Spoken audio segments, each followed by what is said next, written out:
When my girlfriend's male best friend was being treated at our hospital, he was unexpectedly diagnosed with AIDS. After I told my girlfriend, she thought I was lying to her. Not only did she slap me on the spot, but she also hired trolls to smear me online, accusing me of causing a patient's death through malpractice. I was viciously cyberbullied as a result. Later, she and her best friend even burned me to death. I'll never forget her words as I was engulfed in flames. "You deserve to die for keeping me and Jake apart." When I opened my eyes again, I had returned to the day her best friend was diagnosed with AIDS. This time, I didn't tell her. After all, if she loved him that much, she'd have to accept everything about him. "What's wrong with Jake? Tell me already." Olivia's voice snapped me back to reality. I looked at her impatient face, then glanced around, realizing I was in my office, so I really had traveled back in time. It seemed even the heavens didn't want me to die so senselessly. "What the hell are you spacing out for? I've been asking you for ages," Olivia said angrily, shoving me. I came to my senses and looked at Jake's blood test results in my hand. Sure enough, just like in my previous life, he had AIDS. He was Olivia's male best friend, and they were very close. In my previous life, on this day, he had suddenly been in a car accident and brought to the hospital. Olivia had been beside herself with worry. After learning he had AIDS, I agonized for a long time before deciding to tell Olivia. But she didn't believe me at all and slapped me hard across the face.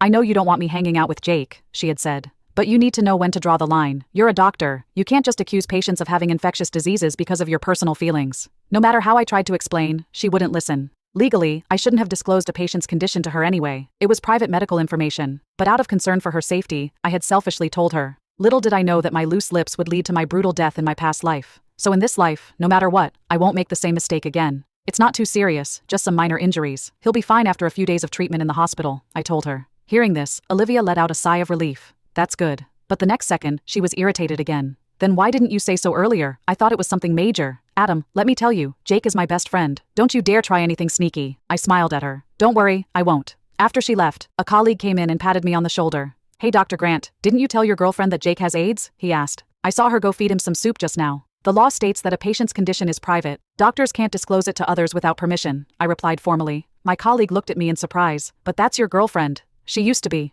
"Not anymore," I said. I'll never forget what Olivia did to me in my past life. After I told her Jake had AIDS, she thought I was deliberately lying to drive them apart, so she started giving me the cold shoulder and stopped coming home. Before long, rumors spread online that I had caused a patient's death through malpractice. People were calling me an incompetent doctor. The hospital was terrified of the public backlash and suspended me under pressure. That's when Olivia came to find me. "I'm the one who spread those rumors online. I hired people to smear you," she admitted. "That's what you get for lying about Jake having AIDS." My heart shattered. I couldn't believe what I was hearing. "Olivia, you're my girlfriend. You've ruined my entire career," I cried in anguish. "So what?" She glared at me furiously. "Jake has been my best friend since childhood. I won't let anyone say he's sick, not even you." In that moment, my heart died completely. I broke up with her and left. I moved to another city by myself, but her mother kept contacting me, urging me to go back and marry Olivia. I refused. Soon after, Olivia called to yell at me. "You deliberately got my parents to scold me, didn't you? You're trying to keep me and Jake apart. Just you wait." The next time I saw her was when my house suddenly caught fire. I saw her and Jake pouring gasoline outside. She even said, "You deserve to die for keeping me and Jake apart." I'll never forget the agony of being slowly burned alive.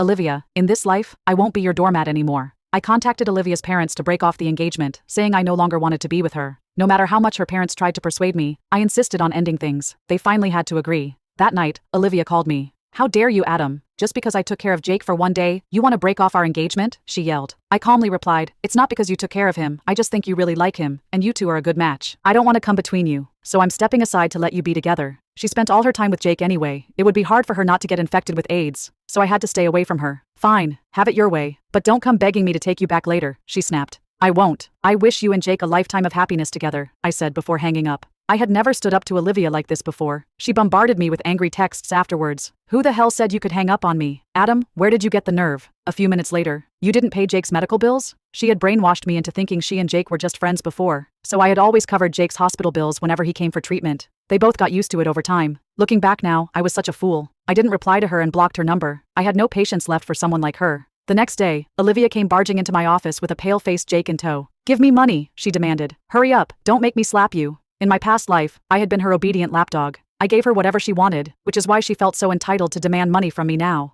"Olivia, have you forgotten? We've broken up. We have no relationship anymore," I said calmly. "Adam, how could you break up? Did I cause problems between you two?" Jake suddenly chimed in, looking all innocent. He always used that act to gain Olivia's sympathy. "Yes, it's because of you," I said, staring him down. "You two like each other, don't you? So I'm letting you be together. You should be the one giving Olivia money now, not me." Olivia's face was livid with rage. "Adam, are you trying to play hard to get now? Let me tell you, this won't make me like you. It'll only make me hate you more," she spat. With that, she dragged Jake away. Not long after, I received a complaint. A patient had reported me for having a bad attitude towards them. The next thing I knew, a nurse said someone was causing a scene in the hallway. I went to check and found Olivia sitting on the floor crying and screaming, with Jake standing beside her. Dr. Grant was extremely rude to patients. We just asked about a condition, and he told us to get lost, she wailed. Where's the hospital director? Come out and explain this. In my past life, she had used her talent for lying to get me cyberbullied. In this life, she was trying to use the same tactic to harm me, but I had anticipated she might do this. Before coming, I had gone to the security office to retrieve the surveillance footage from my office. Then I called the police.